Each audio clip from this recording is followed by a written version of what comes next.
Hello students of class 7th। Students, आज हम geography में चैप्टर नंबर 9 रीड करेंगे, जिसका नाम है शीतोष्ण घास स्थलों में जीवन। शीतोष्ण क्या होता है बच्चों? शीत प्लस उष्ण, यानी कि शीतोष्ण शब्द जो बना है वो शीत यानी कि ठंडी और उष्ण मतलब गर्मी दोनों का मिश्रित जो रूप है उसके बारे में हम इस चैप्टर में रीड करेंगे। वहाँ के लोग कैसे रहते हैं, क्या खाते हैं, कैसा वहाँ का जीवन है, ये पढ़ना है। ओके बच्चों, स्टार्ट करते हैं इस चैप्टर को। जिन स्थानों पर पेड़ ही मुख्य वनस्पति होते हैं, यानी कि सबसे ज़्यादा मेन जो होता है वहाँ का पेड़ ही होता है, उन्हें वन कहते हैं। इसी प्रकार जिन प्रदेशों के पादप यानी पेड़ जीवन में मुख्यतः घास की अधिकता होती है उसे घास स्थल कहते हैं। ठीक है, पृथ्वी की सतह का लगभग 1/4 हिस्सा घास स्थल है, यानी कि पृथ्वी की अगर हम बात करें तो उसके 1/4 भाग पर पेड़ ही पेड़ है। यहाँ पनपने वाले पौधों के प्रकार यहाँ की जलवायु एवं मिट्टी पर निर्भर करते हैं, यानी कि किसी भी देश की अगर हम बात करें जलवायु की बात करें मतलब वनस्पति उगाने की या पेड़ पौधों की बात करें तो वो किस चीज़ पर निर्भर करता है? वहाँ की जलवायु पर और वहाँ की मिट्टी पे, कि वहाँ की मिट्टी और जलवायु कैसी है, उसी तरह की हम फसल कहीं भी उगा सकते हैं। घास स्थल के निर्माण में जलवायु की महत्वपूर्ण भूमिका होती है, इसलिए आमतौर पर जलवायु के आधार पर विश्व के घास स्थलों को 2 मुख्य श्रेणी में बांटा जा सकता है। पहली कौन सी है? शीतोष्ण प्रदेश के घास स्थल, और दूसरी है उष्ण कटिबंध, यानी कि उष्ण कटिबंध यानी कि जहाँ पे गर्मी ज़्यादा होती है वहाँ के, और शीतोष्ण यानी कि जहाँ पे गर्मी और सर्दी दोनों का एनवायरनमेंट होता है वहाँ पे। ठीक है, सबसे पहले प्रेयरी घास के मैदान बच्चों कहाँ पाए जाते हैं? यही क्वेश्चन पूछा जाता है। कहाँ पाए जाते हैं? उत्तरी अमेरिका में। कहाँ पाए जाते हैं? उत्तरी अमेरिका में। उत्तरी अमेरिका के शीतोष्ण घास स्थल को क्या कहा जाता है? प्रेयरी कहा जाता है। ये समतल मंद ढलान या पहाड़ियों वाले प्रदेश हैं जहाँ पेड़ कम तथा घास अधिक होती है। वास्तव में यह घास का विशाल क्षेत्र है। अधिकांश भागों में प्रेयरी वृक्ष रहित हैं, परंतु निचले मैदानों के निकट नदी घाटियों के साथ साथ यहाँ वन भी पाए जाते हैं। 2 मीटर तक ऊंची घास यहाँ के भूदृश्य की प्रधानता है। वास्तव में यह एक घास का सागर है। ठीक है, जो बच्चों प्रेयरी शब्द है, प्रेयरी शब्द की उत्पत्ति लैटिन भाषा के प्रिएटा से हुई है, जिसका अर्थ है स्वाद्वल।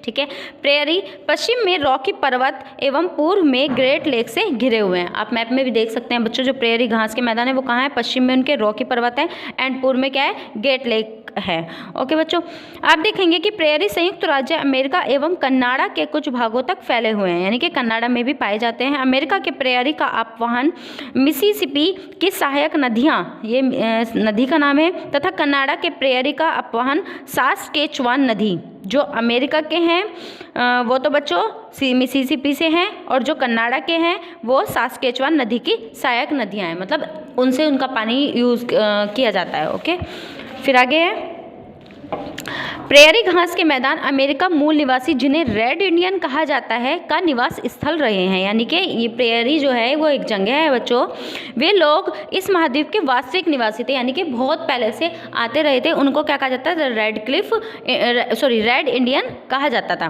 प्रेयरी अन्य आदिवासियों जैसे आपराची, क्री तथा पानी के भी निवास स्थल रहे हैं। ठीक है, फिर आगे है चिनूक एक गर्म पवन है जो शीत ऋतु में बहती है तथा कम समय में ही तापमान बढ़ा देती है। तापमान में वृद्धि के कारण बर्फ पिघलने लगती है एवं पशुओं के चरने के लिए चारागाह उपलब्ध हो जाता है। आगे है इसकी जलवायु कैसी है? उत्तर अमेरिका में देखा जाए तो महाद्वीप के मध्य स्थित होने के कारण यहाँ चरम तापमान वाली महाद्वीपीय जलवायु होती है। ग्रीष्म ऋतु में तापमान लगभग 20 डिग्री सेल्सियस होता है, जबकि शीत ऋतु में कनाडा के विनिपेग में तापमान हिमांक से -20 डिग्री सेल्सियस भी दर्ज किया गया है। शीत ऋतु में यह प्रदेश बर्फ की एक मोटी परत से ढक जाता है। यहाँ वार्षिक वर्षा सामान्य होती है, जो घास के विकास के लिए अनुकूल है। उत्तर दक्षिण अवरोध की अनुपस्थिति में यहाँ चिनोक नामक एक स्थानीय पवन बहती है। ठीक है बच्चों, फिर आगे इसमें वनस्पति जात एवं प्राणी जात। प्रेयरी सामान्यतः पेड़ विहीन होते हैं, यानी कि उनमें पेड़ नहीं होते, सिर्फ घास होती है। यहाँ जहाँ जल उपलब्ध होता है वहाँ शरपत क्या होता है बच्चों? शरपत विलो एक ऐसी लकड़ी होती है, पेड़ की लकड़ी होती है।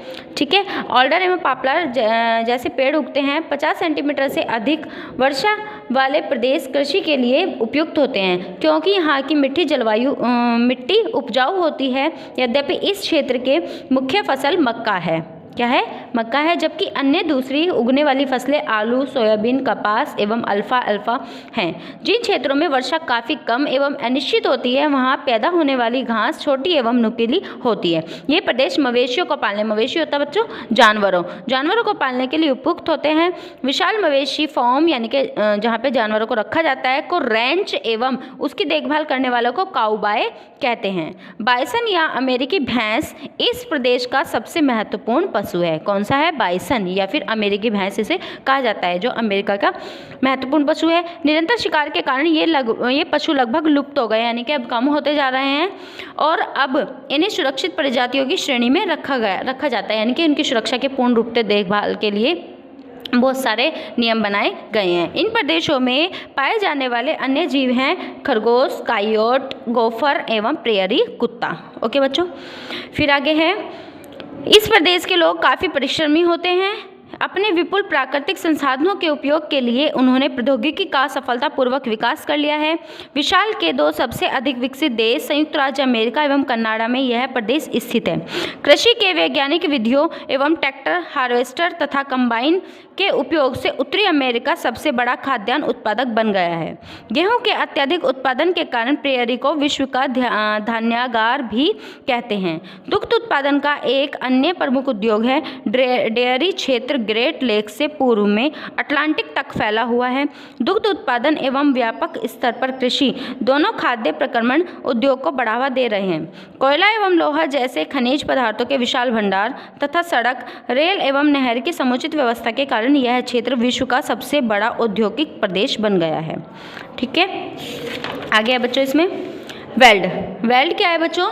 दक्षिण अफ्रीका के शीतोष्ण घास स्थल को वेल्ड कहा जाता है। जो दक्षिण अफ्रीका के हैं, जो शीतोष्ण वाले हैं, उनको क्या कहा जाता है? वेल्ड कहा जाता है। वेल्ड 600 मीटर से 1100 मीटर तक की विभिन्न ऊंचाई वाले उर्मिल पठार होते हैं। यह ड्रेक्सबर्ग पर्वतों से घिरा है।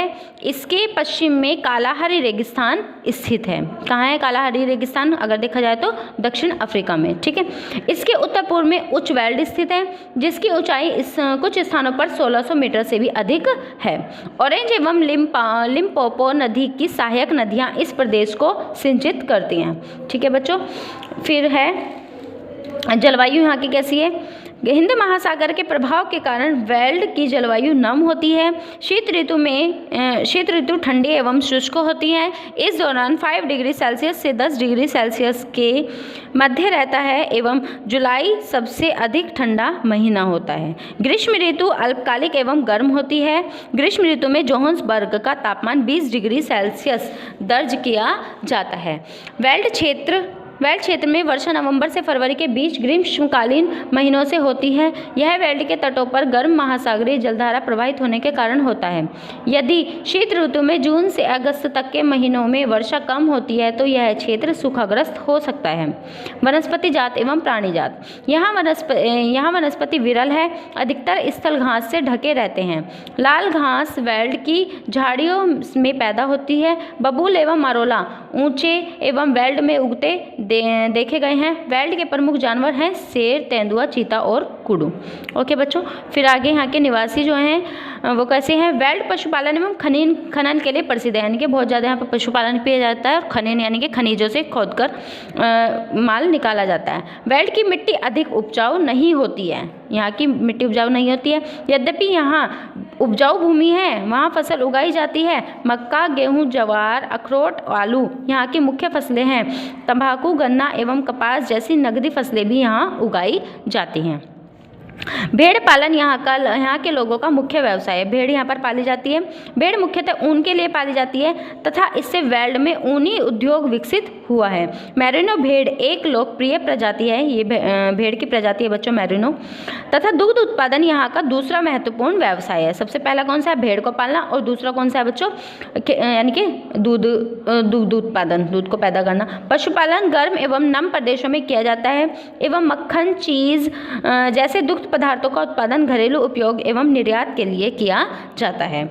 वेल्ड में खनिजों का प्रचुर भंडार है। जिन स्थानों पर लोहा एवं कोयला उपलब्ध हैं वहाँ लोहा एवं इस्पात उद्योग विकसित हो गया है। सोना एवं हीरे का खनन इस प्रदेश के लोगों का मुख्य व्यवसाय है। जोहान्सबर्ग को विश्व की स्वर्ण राजधानी भी कहा गया है। किम्बरले खान, किम्बरले जो हीरे की सबसे बड़ी खान है बच्चों, किम्बरले हीरे की खान के लिए प्रसिद्ध है।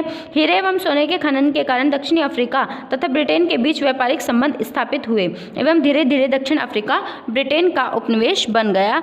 इस प्रचुर खनिज संपदा वाले प्रदेश में यातायात की सुविधा विकसित हो गई। ठीक है बच्चों, ये चैप्टर आपका कंप्लीट होता है। सभी बच्चे वीडियो को ध्यान से देखेंगे।